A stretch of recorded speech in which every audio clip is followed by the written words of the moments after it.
Alone in the world. Rain poured over the quiet streets of Cedarville, a small town where everyone knew each other's names. But for 12-year-old Emma Clark, the world felt empty and cold. Her parents had died in a car accident 3 years ago, and since then she had bounced between foster homes. Each one felt temporary. Each goodbye a wound that refused to heal. Emma walked through the rain with her small backpack, the strap digging into her shoulder. She had been sent to yet another foster home, but this time the ride had ended in a small, isolated house at the edge of town.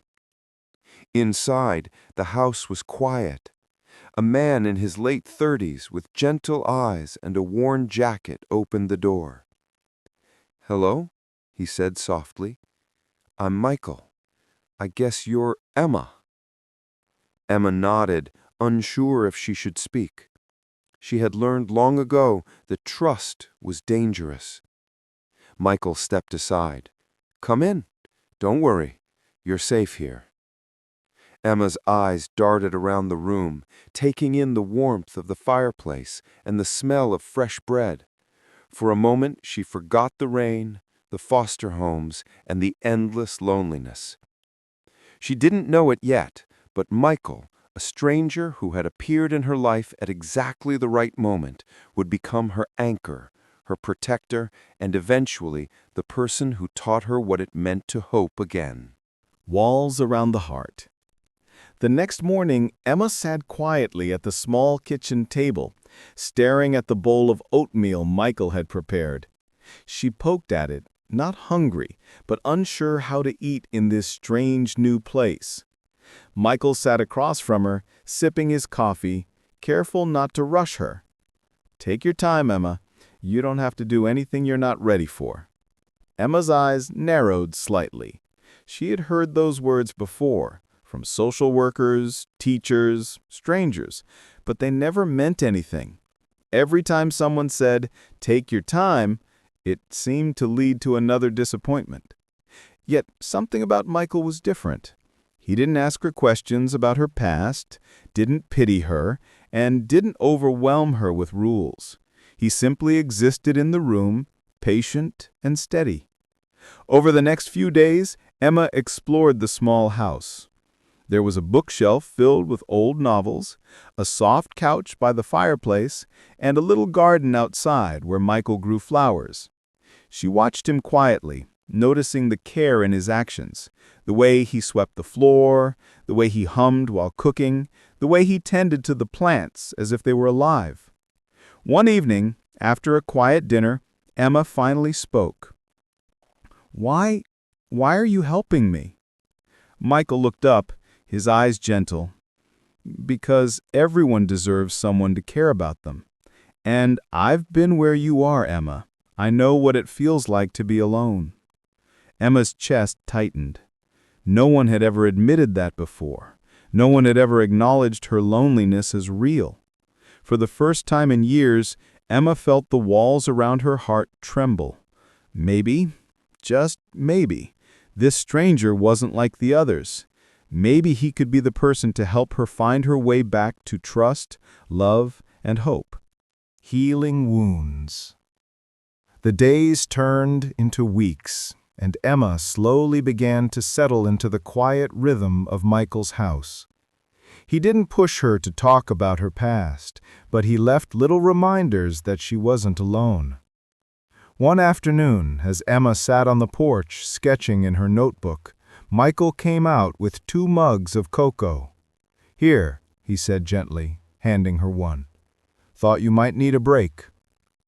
Emma accepted it silently, watching him sit beside her. For a long moment, they simply looked out at the garden, the sun glinting off the raindrops that had lingered from the morning shower. Finally, Michael spoke. "Emma, I know losing your parents wasn't fair. I know it hurts." Emma's eyes welled up. She had tried to be strong for so long, but hearing someone else say it, truly acknowledge it, cracked something open inside her. It still hurts," she whispered. Michael nodded, not offering empty reassurances. I know it does. And it's okay to hurt. You don't have to hide it from me. Cry if you need to. Remember them if you want to. Feel it. That's how you heal. Tears slipped down Emma's cheeks, and Michael wrapped his arm around her, steady and comforting. She realized something she hadn't felt in years. Someone could care without judgment, without expectation. Over time, he began teaching her small lessons about resilience, how to face challenges, how to take care of herself, and how to find hope even when life felt impossible. Each day, Emma learned not just to survive, but to begin believing that she could truly live again. By the end of the week, she smiled more freely, laughed unexpectedly, and even helped Michael plant flowers in the garden, a small but symbolic act of growth and renewal. Emma's heart was still fragile, but under the gentle guidance of a stranger who had become her guardian, it was beginning to heal. Opening the heart. One evening, after dinner, Michael suggested they take a walk through the small woods behind the house. Emma hesitated, the shadows of the trees reminding her of loneliness and past fears, but she followed him anyway. The moonlight filtered through the leaves, casting silver patterns on the path. Emma's steps were tentative, but Michael walked beside her quietly, letting her set the pace. After a while, Emma finally spoke, her voice barely above a whisper. I'm scared, Michael. Scared that I'll always be alone, that no one will ever really care. Michael stopped and turned to her. Emma, I know it feels that way, but being alone doesn't mean you're unloved. It just means you haven't found the right people yet. And I promise you, you're not alone anymore. Emma's hands trembled. It's just, I've been hurt so many times. I don't know if I can trust anyone again. Michael smiled softly, kneeling to meet her gaze. Trust takes time, but it starts with small steps. You trusted me enough to come on this walk. That's a beginning. Tears welled in Emma's eyes, and she reached out, taking his hand. It was the first time she had truly allowed herself to rely on someone since her parents died. I think I want to try, she admitted. Michael squeezed her hand gently. That's all I ask, and I'll be with you every step of the way. Under the moonlit sky, Emma felt something she hadn't in years. Hope. Not a fleeting, fragile hope, but a steady, growing belief that life could be kind again, that love could return, and that a stranger had shown her what it meant to feel safe and cherished. For the first time, she allowed herself to dream, not just of surviving, but of truly living. The test of courage. The following week, Emma's new school in Cedarville held a spelling competition. Emma had always been shy and hesitant to speak in front of others, and the thought of standing before the class filled her with anxiety. "I can't do it, Michael," she whispered one evening as they sat in the garden. "What if I mess up? What if everyone laughs at me?" Michael knelt beside her, resting a reassuring hand on her shoulder. "Emma, you're brave just for trying. Being scared doesn't mean you can't succeed. Courage isn't the absence of fear, it's facing it anyway." The next morning, Michael walked her to school. At the auditorium, Emma's legs shook as she stood in line, watching the older students confidently spell words she barely recognized. When it was her turn, she froze. A hush fell over the room. Emma's mind went blank, panic rising like a storm. But then she remembered Michael's words, his steady presence, and the warmth of his hand holding hers just yesterday. Taking a deep breath, she spelled the word slowly, carefully. And when she finished, the room erupted in applause. Emma's face lit up in disbelief and joy. Later, as she ran into Michael's arms, she whispered, "I did it, because of you." Michael hugged her tightly. "No, Emma, you did it yourself. I just reminded you how strong you already are." That day marked a turning point. Emma began to see herself not as a frightened, lost girl, but as someone capable of bravery, someone who could face challenges, and someone who could grow with love and guidance. From that moment, their bond deepened, not just as guardian and ward, but as teacher and student of life, each learning courage, trust, and hope from the other. The storm that tested them. It had been a calm afternoon in Cedarville, but without warning, dark clouds rolled in and a violent storm hit the town. Winds howled, rain lashed against windows, and lightning struck the nearby fields. Emma was alone in the house for a brief moment when a loud crash shook the room. A tree branch had broken and fallen, shattering part of the porch roof. Fear gripped her chest. She dialed Michael's number, but the storm interfered with the signal. Her hands trembled as she tried again and again. Meanwhile, Michael, out checking supplies at the edge of the garden, saw the broken branch and the flash of lightning near the house. Without hesitation, he sprinted inside, soaked and shouting her name. Emma ran to him as he entered. "I'm scared," she cried. Michael held her tightly. "I know, Emma, but we're together. Nothing can hurt you while I'm here." The storm raged on, and together they worked to secure the house, moving furniture away from windows, covering broken spots with tarps, and keeping each other calm. By the time the storm passed, the sun broke through the clouds and the damage was visible but manageable. Emma looked at Michael, drenched but smiling, and felt a surge of gratitude and trust she had never known before. "You saved me," she said softly. Michael shook his head. "We saved each other, Emma. That's what family does.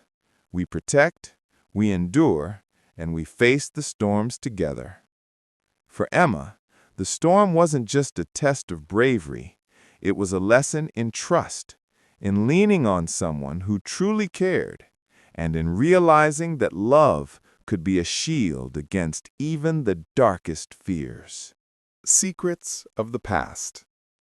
A few nights after the storm, Michael and Emma sat by the fireplace. The warm glow of the fire painted their faces in soft orange hues, and the house felt safe and calm for the first time in days.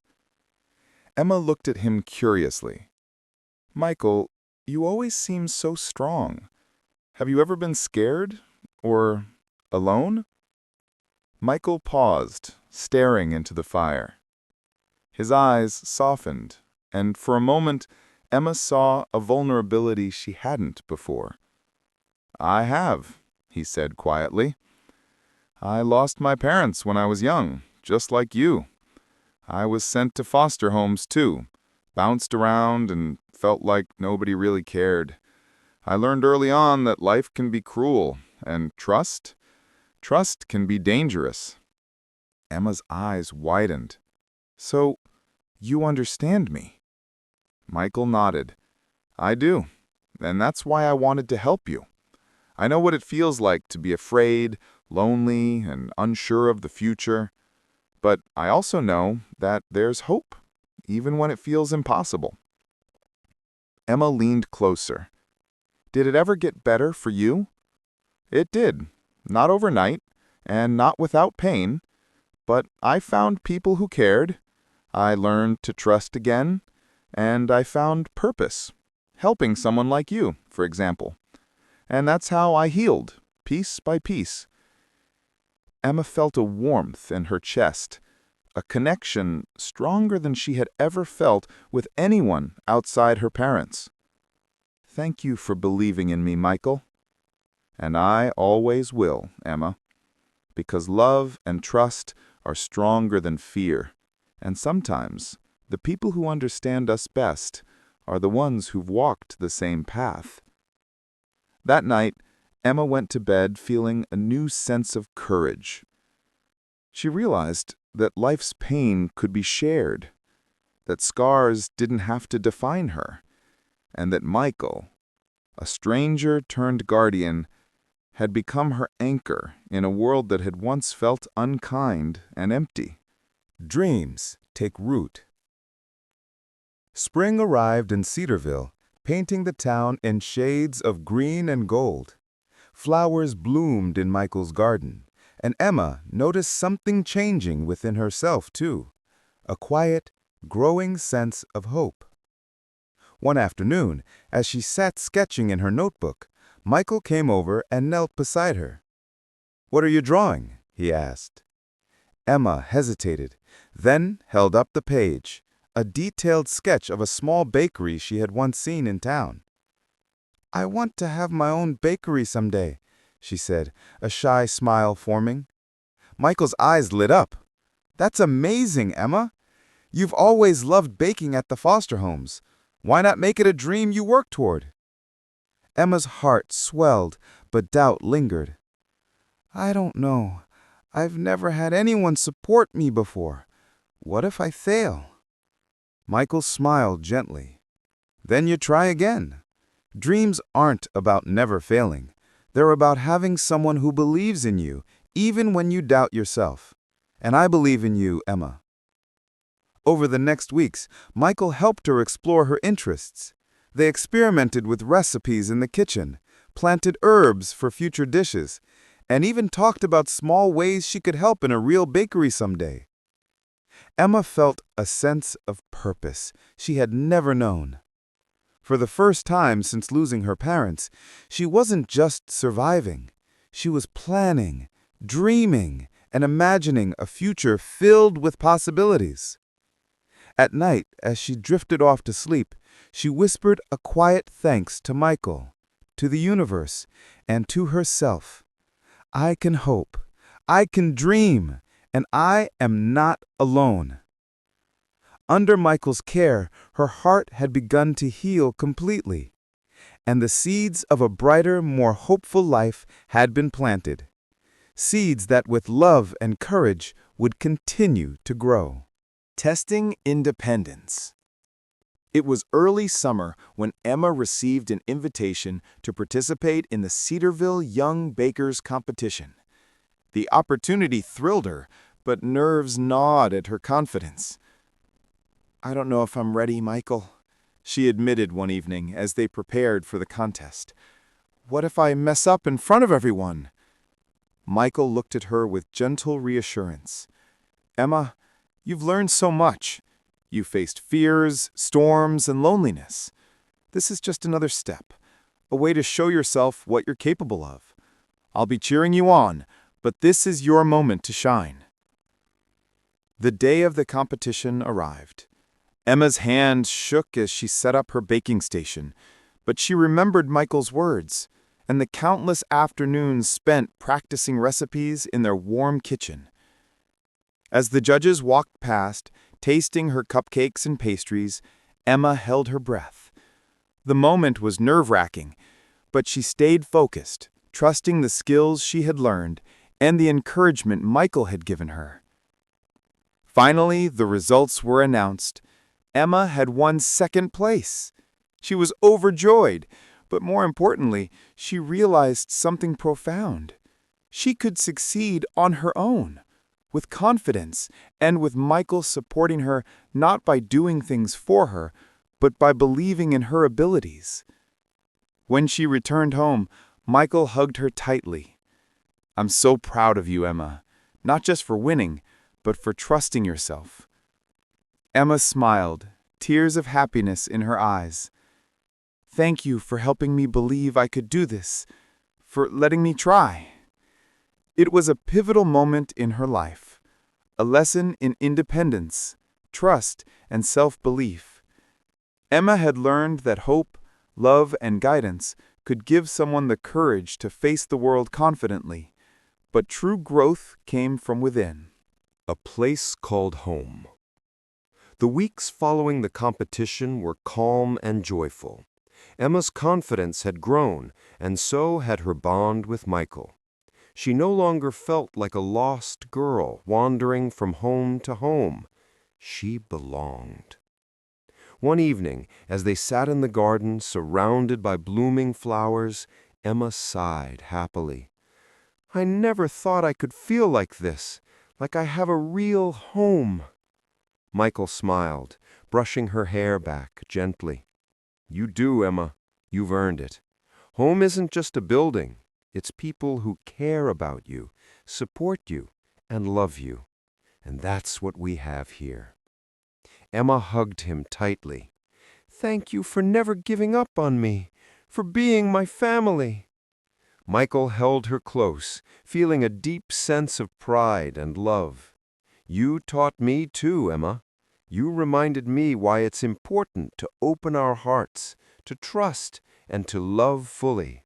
Family isn't only about blood, it's about heart." That night, as Emma lay in her room, she looked around her cozy space, the sketches on her desk, and the little notes Michael had left for her. For the first time, she felt completely safe, completely loved, and completely herself. She realized that life had given her a second chance. A stranger had become her guardian, her teacher, her anchor, and above all, her family. And in that realization, Emma's heart finally healed. She knew the world could be kind, that love could return, and that she would never again face it alone.